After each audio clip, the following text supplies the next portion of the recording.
Cinquième vidéo. Bon, la vidéo précédente, on a fait augmenter la demande. Bah, évidemment, la demande, elle peut diminuer aussi. Par exemple, quand un effet mode s'arrête.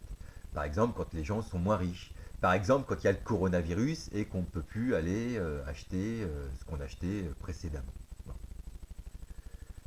J'ai toujours ma situation de départ, on la représente toujours ainsi, avec ma courbe d'offre qui est croissante, ma courbe de demande qui est décroissante, et puis j'ai mon équilibre avec mon prix d'équilibre qui me donne une quantité d'équilibre.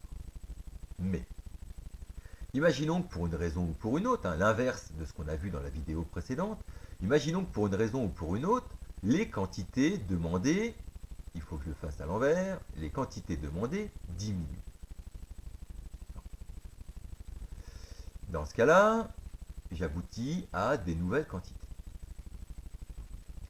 Ces quantités demandées qui diminuent, elles vont modifier l'équilibre.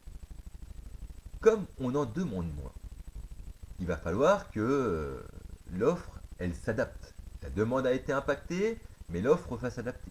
Comme il y a moins de demandes, et puis que les entreprises sont en concurrence, elles vont devoir baisser leur prix. Mais comme elles baissent leur prix, c'est de moins en moins rentable.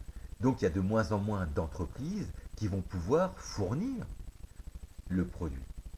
Dans ce cas-là, cette baisse des quantités, elle m'amène à une baisse du prix.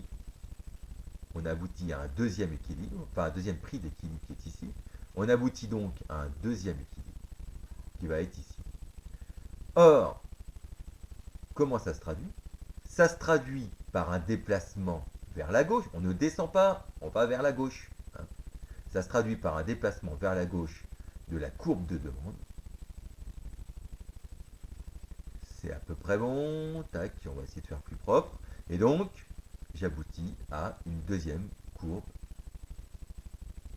de la demande et un deuxième équilibre. Conclusion, j'ai oublié de mettre ma baisse des prix ici.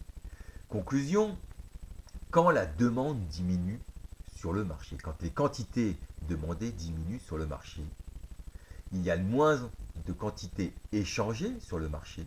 On passe de quantité 1 à quantité 2. Et le prix diminue. Conclusion, je le résume une dernière fois. Une baisse de la demande se traduit par une baisse des quantités échangées et une baisse des prix.